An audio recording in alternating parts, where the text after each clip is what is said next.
In the previous lesson, we talked about this attacking setup, which usually involves pushing the pawn to g4, placing the knight on g3, and castling long at the right moment. We also discussed some key concepts that we need to internalize regarding this pawn structure. However, the pawn thrust to g4 is not always necessary. In some positions, like the one we have here, it can actually be inappropriate and even too risky. Therefore, in many cases, the most solid choice is to simply develop the knight to g3 without advancing the g-pawn. How should we handle these kinds of positions? What are the attacking plans when the knight stands in front of the g-pawn? That is exactly what we will focus on in this second lesson. Let's go back to the starting position so we can explain everything step by step. We already know that once we enter the Italian game, when black develops the bishop to c5, we reply with c3. And when the knight attacks the pawn on e4, we defend with d3. In both cases, we reach the same position.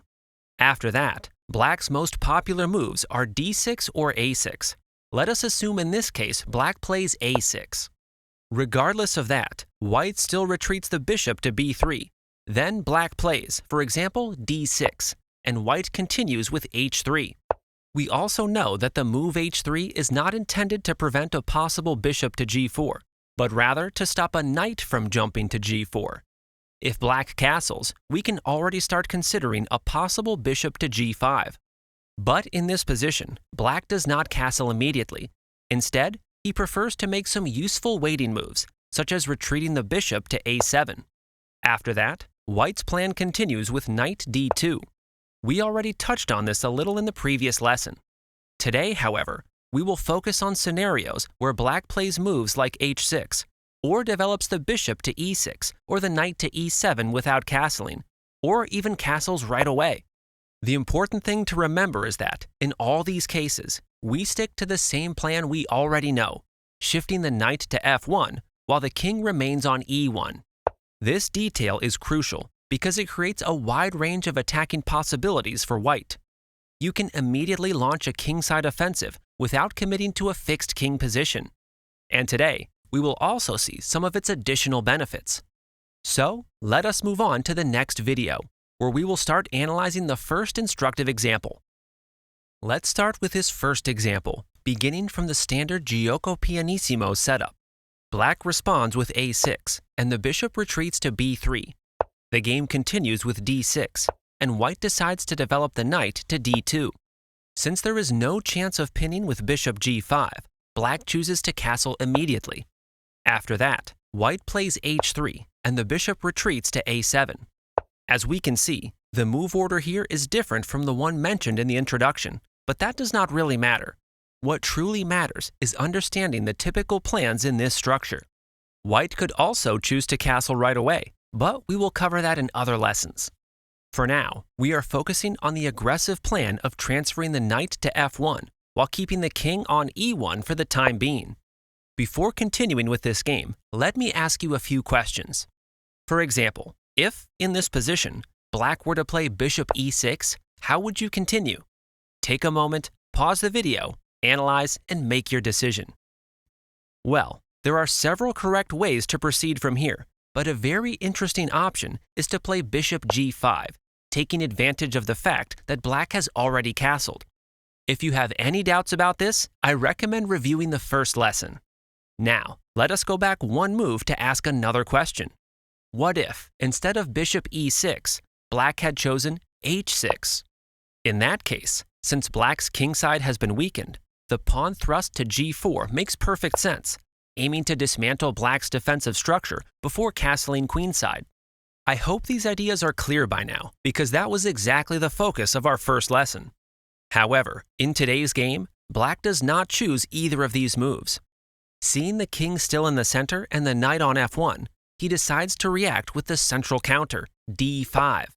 After this move, white replies with the typical queen e2, avoiding the queen exchange and reinforcing the critical central square on e4. Black continues with queen d6, and this brings us to the first instructive moment of the game. Up to this point, we have followed the same development plan we studied earlier.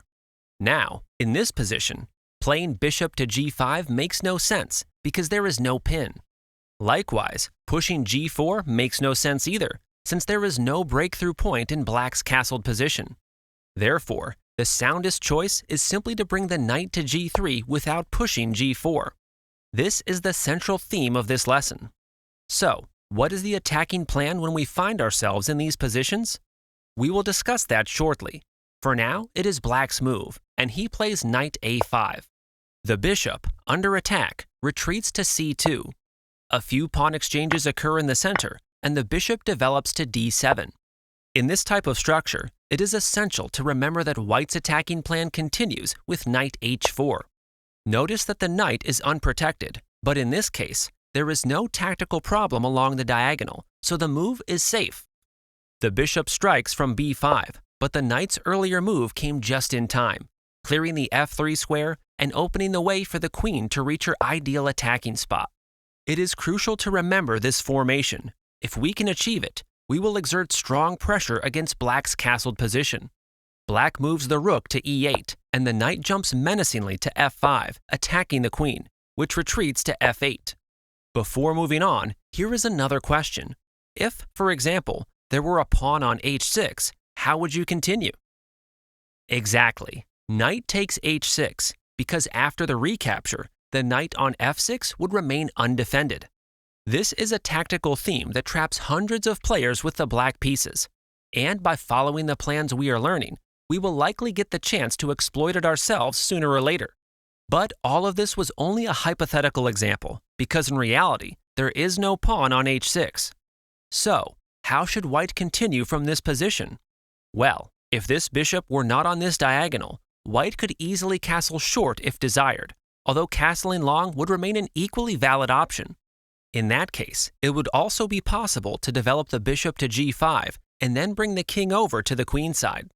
Even in this example, Grandmaster John Ems, the player with the white pieces and author of many excellent chess books, decides to push the attack immediately without castling, advancing the pawn to h4.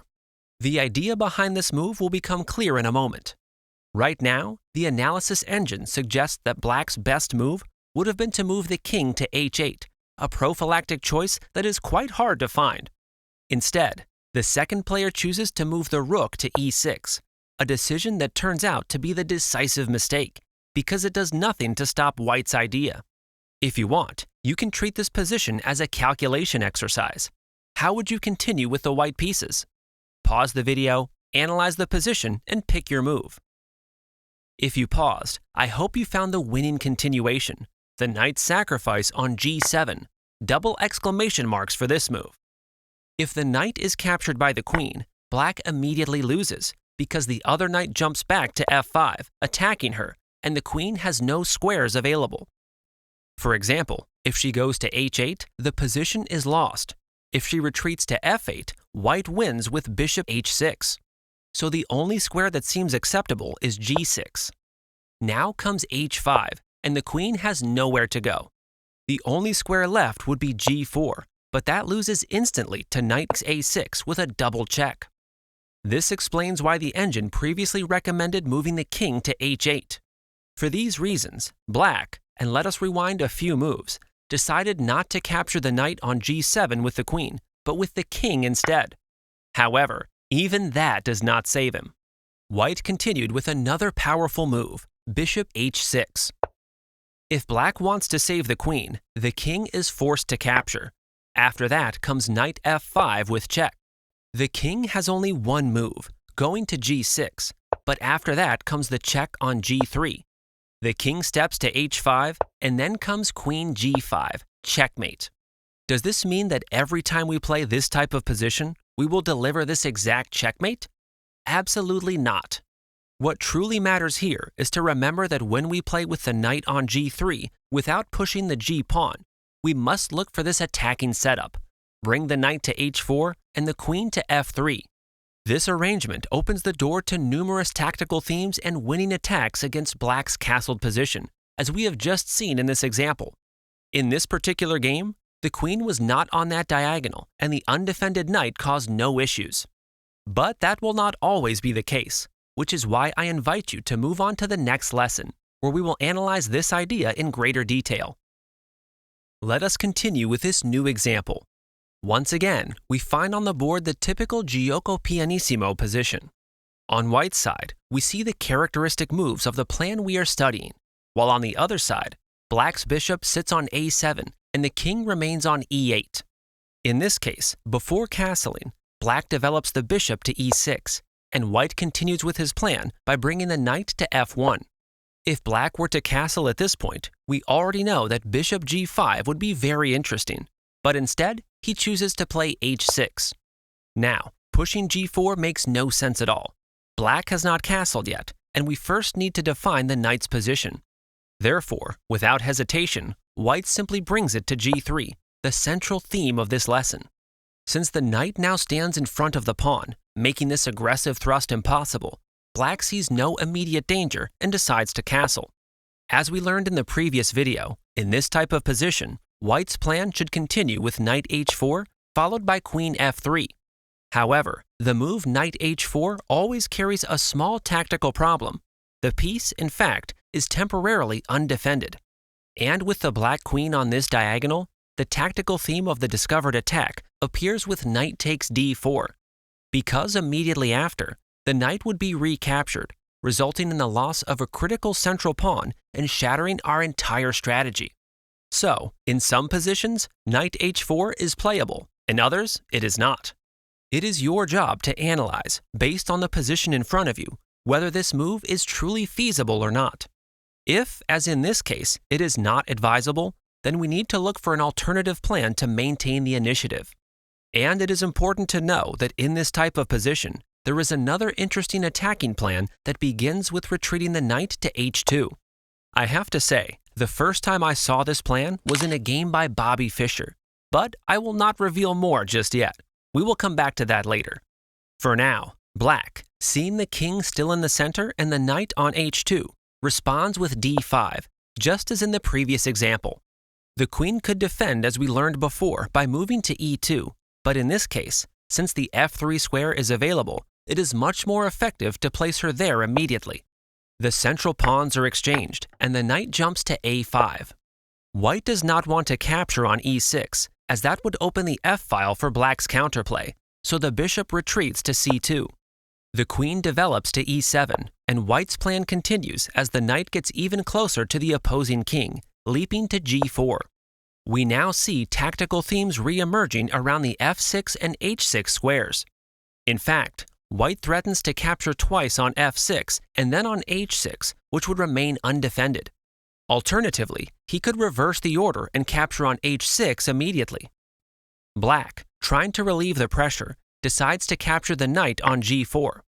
But this choice can turn out to be very dangerous because the h-file opens up menacingly for the attack. After this, the game continued with the queen moving to d7, attacking the g4 pawn twice. However, it is easily defended by knight f5. White enjoys a huge advantage here. Notice that he could sacrifice on h6, an idea that looks extremely dangerous for black. Or simply break through black's castled position with the pawn thrust g5. And if desired, he can also develop the bishop to d2 and castle long. All these are attacking ideas we have already seen before. Black then tries to relieve the pressure by eliminating the knight on f5, but after the recapture with the g-pawn, the attack continues relentlessly. The second player moves the queen to d6, but the game follows with bishop takes h6, a piece sacrifice that would have been possible even against other defensive moves. If the bishop is captured, then f6 comes, and checkmate follows in just a few moves. That is why black refuses to capture and instead moves the rook to d8, but even that will not save him. White continues with queen g3, threatening mate on g7. To defend, the pawn advances to g6. The bishop then retreats to g5, threatening the rook. And after f6, the bishop does not move, but instead, the queen moves to h4. And with this powerful entry along the h-file, the black king is checkmated within a few moves. The point is to fill our mind with plans, so we always have the best ideas when facing this position. In this example, we have learned a new plan. So let us go back to the instructive position and always keep this idea in mind. First, retreat the knight to h2, then jump to g4, exerting strong pressure on black's kingside. And if the knight is captured, recapture with the h-pawn, opening the h-file for a dangerous attack, exactly as we saw in this example. This important attacking plan can also be applied when the white king has already castled. But wait, if the idea is to attack along the h-file, how can we do that if the king is already castled? In that case, the rook would be on f1, not on h1. Well, that is exactly what we will discuss in the next lesson. Remember in the previous video when I mentioned that the first time I saw the plan with knight h2 was in a Fischer game? Well, this is the one. As we can see, once again we find ourselves in a position very similar to the one we have been studying. In this case, the central pawns have already been exchanged and the d-file is open, but the overall structure remains almost identical. Fischer, playing white, decides to retreat the knight to h2, a backward step just to gather momentum. Black brings the rook to d8 to threaten the queen, but she immediately moves to her most aggressive square, f3. The bishop goes to e6, and now it is time for the knight to leap to g4, once again putting strong pressure on the black king. For this reason, it is immediately captured. Fischer seizes the opportunity to recapture with the pawn, opening the h-file for the attack. But unlike the previous lesson, the white king is already castled, and there is no rook placed to exert direct pressure. Let us now see how white solves this problem. For the moment, it is black's turn, and he decides to move the queen to c6. White responds by pushing the pawn to g5, locking black's structure, and for tactical reasons, this pawn cannot be captured. The knight jumps to c4, but the knight avoids the exchange by hopping to g4. This proximity to the black king cannot be tolerated, so it is captured immediately. The queen recaptures the piece. The game continues with the knight retreating to b6, after which Fischer plays g3. And what is the idea behind this move? Simple. On the next turn, the king will come over to g2, and then the rook will move to h1, prepared to attack along the h-file. The perfect complement to the plan that began with the knight's leap to g4. This game can be found with commentary by Bobby Fischer himself in the book My 60 Memorable Games, a text that I would say is essential reading for every chess player. Now, studying the classics and focusing on plans rather than single moves is absolutely fundamental for improving our game. For example, let me now move on to another game. The player with the white pieces is no longer Fischer, but we can observe a position very similar to the previous one. Once again, the d-file is open and many elements of the plans we are learning are present. This time as well, white decides to retreat the knight to h2, the thematic plan of this lesson. The bishop moves to c5, and the queen heads once again to her most aggressive square, f3. Before continuing, a question.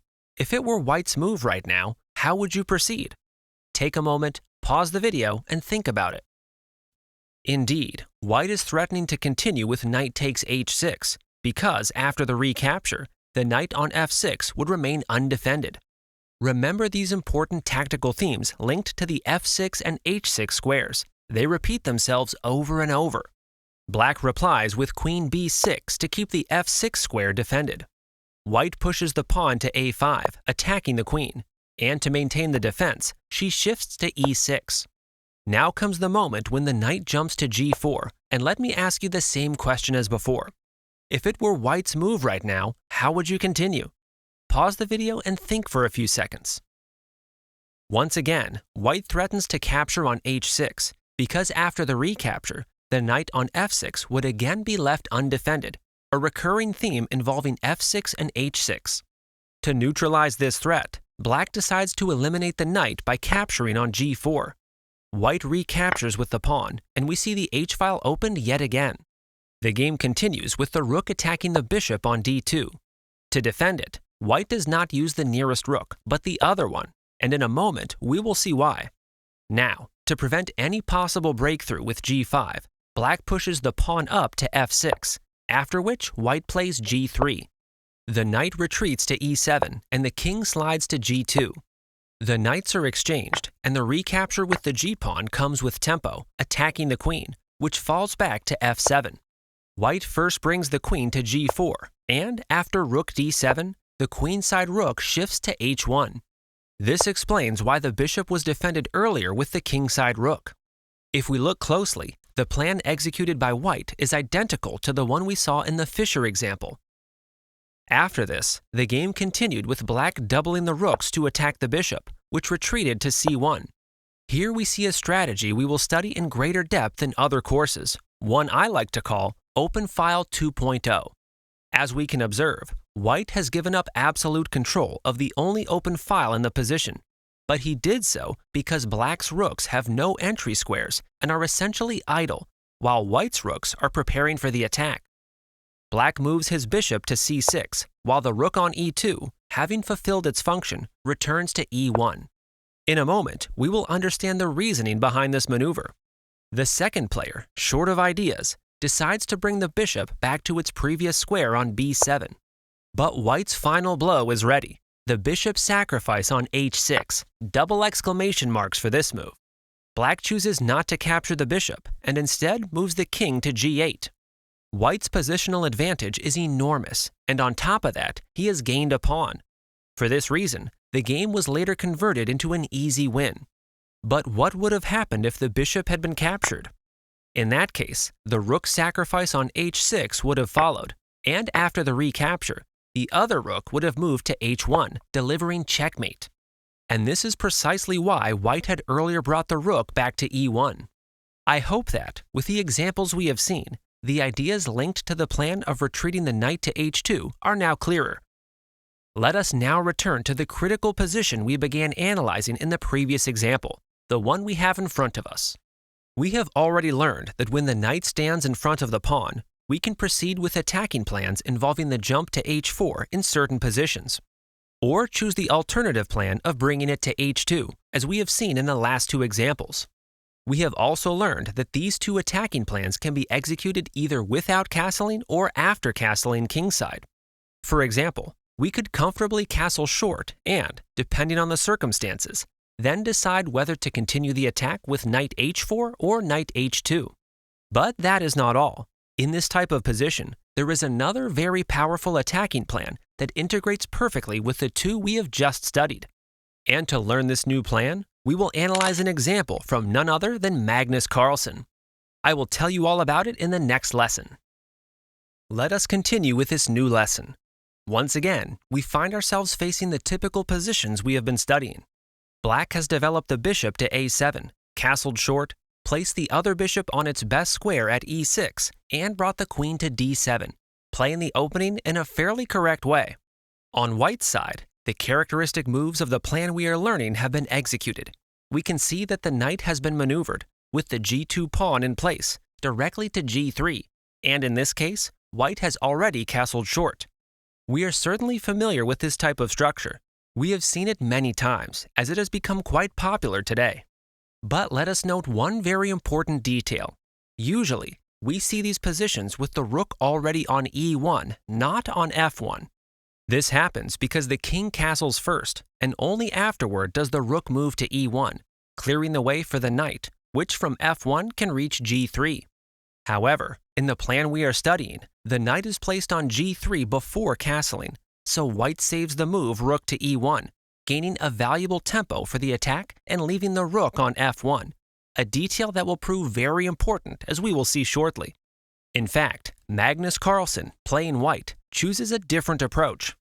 Rather than going for the usual plans with knight h4 or knight h2, which we saw in previous videos, he decides to launch an attack along the f-file, starting with bishop e3. If the bishop were exchanged, Magnus would recapture with the f-pawn, and the rook would already be ready to exert pressure along the entire file. This is not the same when the rook is on e1, because in that case, it would have to move there and back again, wasting 2 tempo. Hikaru Nakamura, with the black pieces, chooses not to trade bishops and instead moves the knight to e7. For black to defend effectively against white's kingside attack, it is very useful for this knight to reach g6, and this is precisely what we will focus on in the next video. For the moment, before the knight reaches that square, Magnus plays knight h4, so that when black responds with knight g6, the white knight can jump just in time to the critical square on f5. Now, before continuing, let me give you a small exercise. Suppose black had answered with rook e8. Here is the question. If you had brought the attack to this point, how would you continue with the white pieces? I emphasize this because many students overlook the move queen f3, a powerful attacking move we have already seen before, placing the queen directly in front of the enemy king, threatening, for example, knight takes h6, because then the knight on f6 would be left undefended. Remember this. It is a typical tactical theme that repeats itself very often in these positions. Now let us go back a few moves, because this scenario would only have occurred if black had played rook to e8, which he did not.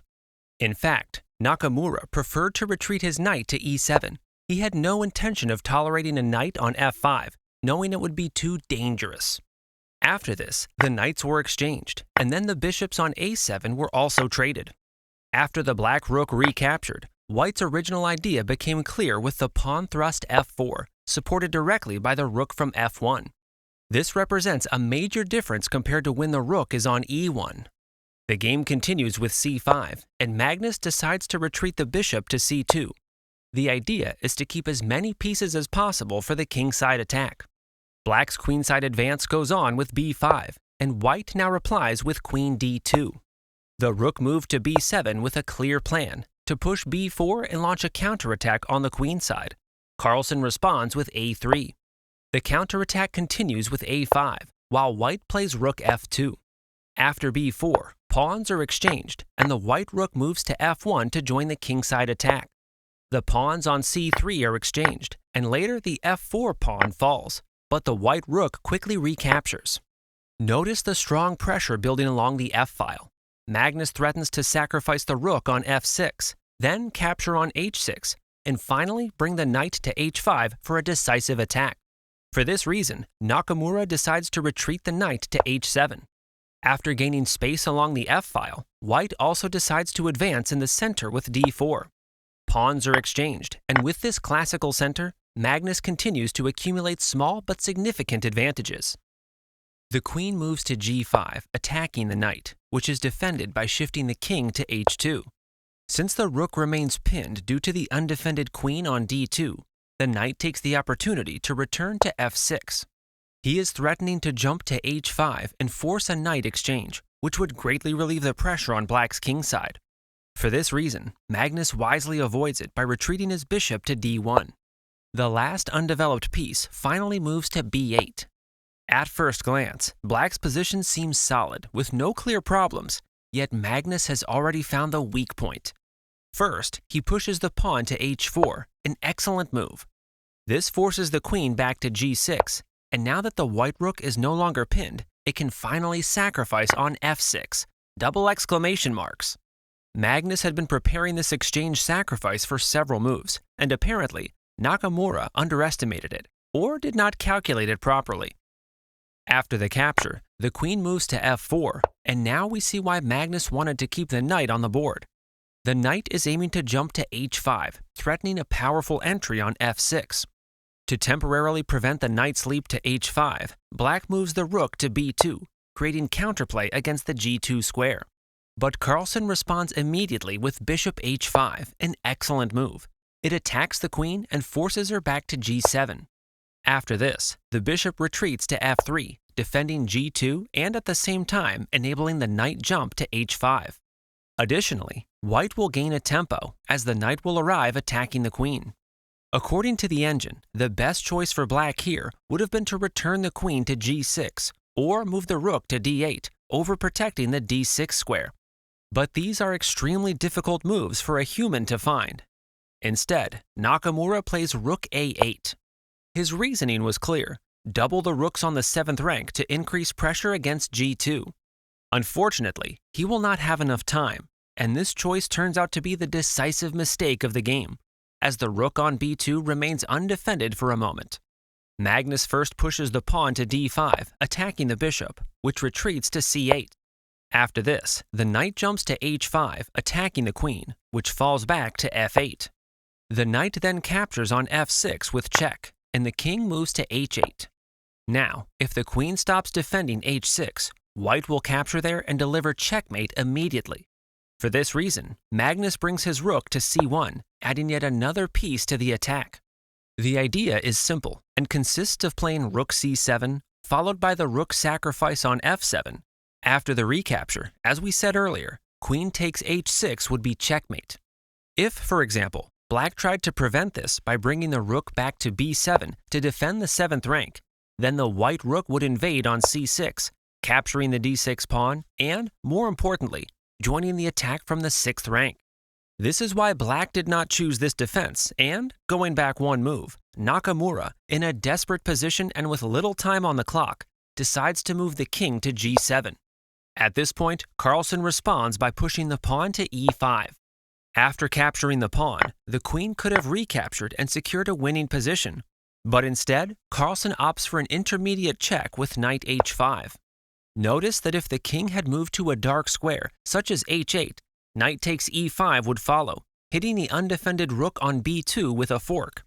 For this reason, black moves the king to h7. But then the bishop finally joins the attack with a check on e4. At this point, black resigns because, as we mentioned before, if the king moves to h8, he immediately loses the rook, and if he tries to block the check with f5, the white rook decisively invades on c7. The engine shows mate in 6 moves. This game is a perfect model of the attacking plan based on the f-file.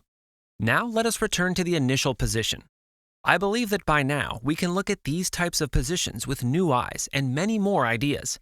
Depending on the position we reach, we may continue the attack with knight h4, or with knight h2, or with bishop to e3, as we learned in this lesson.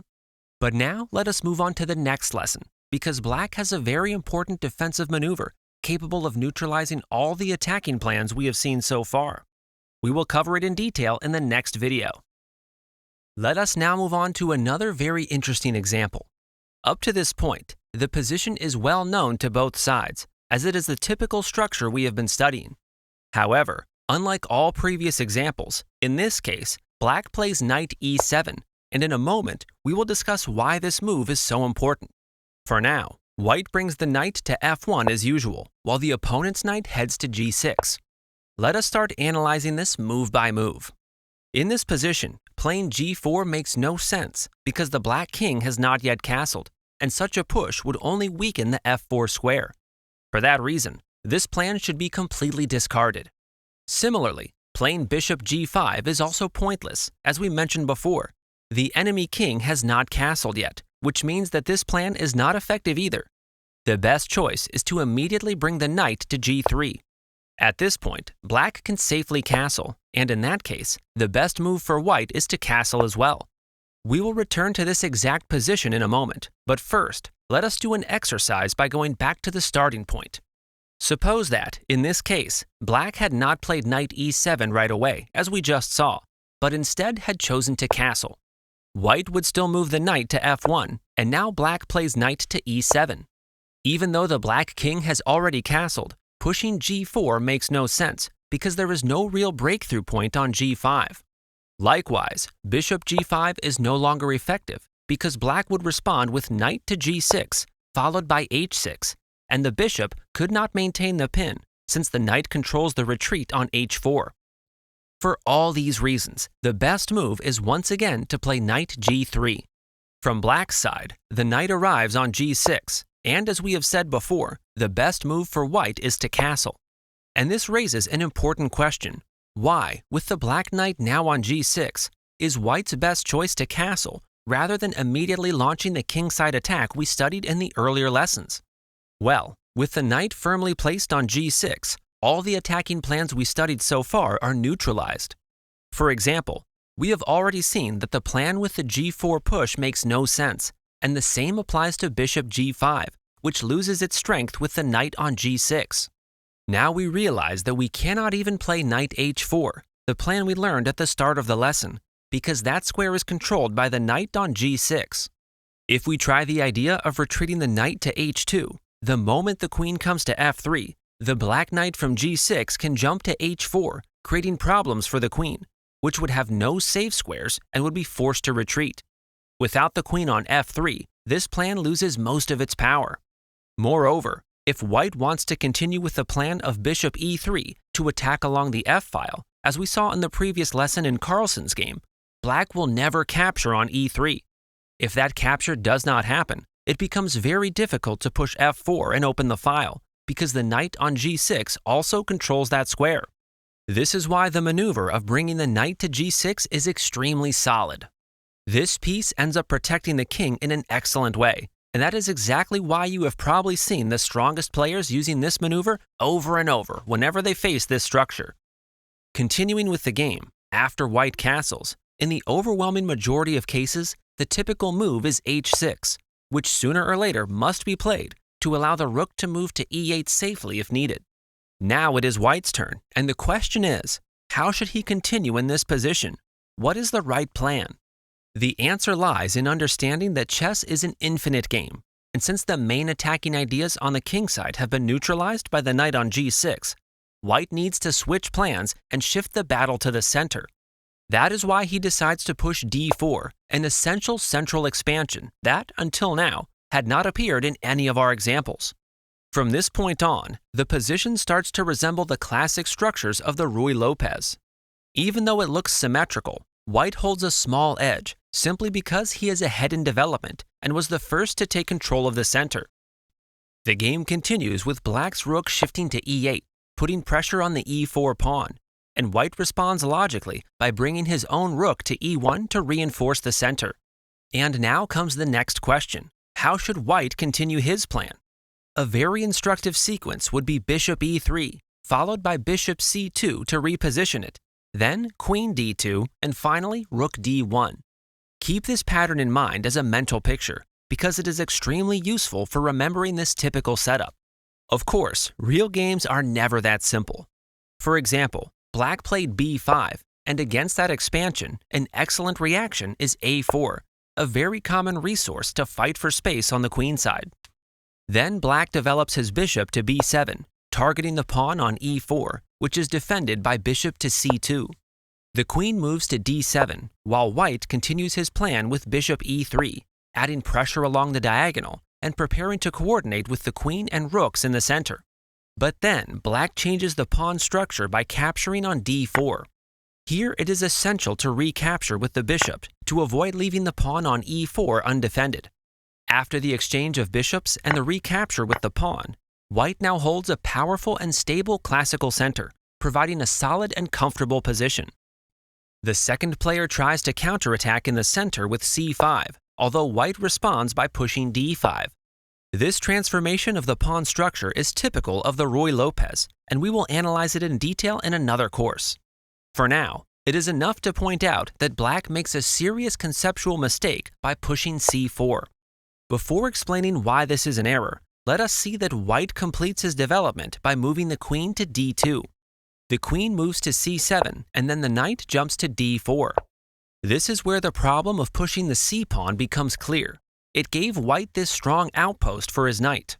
The queen moves again, this time to c5, but the knight continues its maneuver to f5. The problem with mistakes in chess is that they rarely come alone. Black makes another one by pushing b4, and immediately comes the punishment. White sacrifices the knight on g7, double exclamation marks. Let us go through this sequence carefully. After c4, the knight moved from f3 to d4, then to f5, and finally destroys the king side with the sacrifice on g7. Black cannot capture the knight, because if he does, the other knight jumps immediately to f5 with check.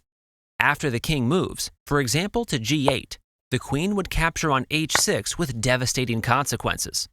For that reason, black refuses the capture, but even so, he ends up losing a few moves later. So let us go back to the most important idea. Once the black knight reaches g6, we must abandon the typical kingside plans and shift the battle to the center with d4. After that, white's ideal development continues with bishop e3, queen d2, rook d1, and, if necessary, repositioning the bishop to c2.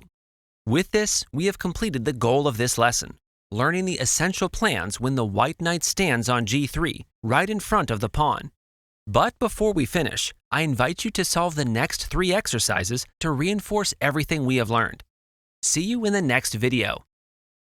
Let us start with this first exercise. The white pieces are being played by someone you probably know much better than I do, David Howell. Here is what is happening. White has just played knight h4, the dangerous attacking plan we studied in the first part of this lesson. Notice that black cannot respond with knight takes e4 because the queen would recapture and continue defending the knight on h4. Black therefore decides to move the king to h7. White's knight then jumps to f5, attacking the queen, which retreats to e8. After that, the queen comes to f3, exactly as we had studied earlier. Now the question is, what are white's pieces threatening here? Obviously, the threat is knight takes h6, and after the pawn captures, the knight on f6 would be left completely undefended. To prevent this, black pulls the knight back to g8, and this is where the exercise begins. It is white to move. Pause the video, analyze the position, and try to find the winning continuation. If you pause the video, I hope you saw that the completely decisive move is once again the knight sacrifice on g7, double exclamation marks. The knight is captured, but after knight h5, the player with the black pieces resigned because there was no way to avoid checkmate. For example, if the king moves to h7 or h8, then comes queen g3, and there is no way to stop mate on g7. Alternatively, if the king attempts to escape to g6, the check with queen to g3 still comes. And after the knight is captured, the bishop delivers a check on d1, which will also lead to mate. Notice the almost passive role of the white king on e1, which has not even castled yet. Another demonstration of just how dangerous this type of attack can be. Now let us move on to the next exercise. Let us now look at this new position. White is taking advantage of the fact that the rook is still on f1 by playing bishop e3. If the black bishop had captured, the recapture with the f-pawn would have brought the rook into play in a very favorable way. For this reason, black has always refused this exchange and instead played c6. White then captures on a7, the rook recaptures, and the plan along the f-file continues with the push f4, the same attacking pattern we saw in Carlsen's game. If black were to capture the pawn, white would recapture with the rook, then bring the queen to f3 and the other rook to f1, obtaining an excellent position. This is why, once again, black avoids all of this and moves the knight to g6. Simplifications follow, first the exchange of knights on g6, then the exchange of pawns on e5. Now the f-file has opened in white's favor, but the pawn on d3 is weak and is therefore defended by moving the knight to f3. Later, this knight could jump to g5 and apply pressure against the black king, since there is no longer a pawn on h6 to drive it away. To prevent this scenario, the bishop moves to g4, ready to eliminate it at the right moment. The queen frees itself from the pin by moving to e1. The game continues with the knight retreating to d7. The queen then goes to g3, putting pressure on the bishop, which fulfills its function by capturing on f3. After the rook recaptures, the knight moves to c5. We have now reached the exercise, and it is white to move. Pause the video and try to find the winning continuation. If we look closely, the knight on c5 is undefended, as is the rook on a7, and all this creates very important tactical themes. Sergei Tivyakov, with the white pieces, completes his excellent attacking strategy along the f-file by capturing on f7 with check, a brilliant move. After all the trades, the knight remains undefended, as we pointed out earlier, and the black king is completely exposed. White then plays queen f2 with check and a double attack, and once the king moves, the knight will fall and the rook will also remain under threat. White secures a decisive material and positional edge, with the engine evaluating the position at +2, leaving black no choice but to resign. A perfect example of how effective the opening plan we are studying can be, keeping the rook ready along the f-file for the attack. Let us now move on to the third exercise. Let us move on to this third exercise. As we can see, in this position, black has brought the knight to g6, and white has chosen the plan of pushing in the center with d4. After that, white developed the rook to e1, the bishop to e3, and the queen to d2, exactly as we explained in the corresponding lesson. Black responded by placing the queen on d7, and now it is white to move. Pause the video, analyze the position, and try to find the winning continuation. I hope you paused the video and found the solution. If the thematic sacrifice on h6 were not available, the correct idea would be to develop the rook to d1 to bring every piece into the game. However, in this position, that is not even necessary. White immediately continues with bishop takes h6, a brilliant move. The idea is that after the bishop is captured, the queen will penetrate dangerously on h6. And what is even more important is that many pieces can join the attack. For example, the knight on f5, the other knight jumping to g5, the bishop along this diagonal, or perhaps even better along the other, and even the rook, which can swing into the attack via the third rank. All of this ensures that the attack will succeed. We already discussed this concept in the tactics course, in the chapter dedicated to thematic sacrifices against the castled king. If you have not watched it yet, I recommend checking it out. The best defensive try for black here would probably be to move the queen to e7. But in this game, black, in sheer desperation, decided to play the knight to g4. The idea is that after the knight is captured, the queen can move to g4, so that when the white knight jumps to h5, threatening mate on g7, the black knight can retreat to e7 to allow the queen to join the defense. However, there is a serious problem. While this move prevents mate on g7, it completely fails to cover the square f6, and a knight jump there not only wins the queen with a fork, but also delivers instant checkmate. Do not forget this thematic sacrifice on h6 in this type of position, because it appears again and again. We have reached the end of this lesson. I hope you enjoyed it and found it truly useful.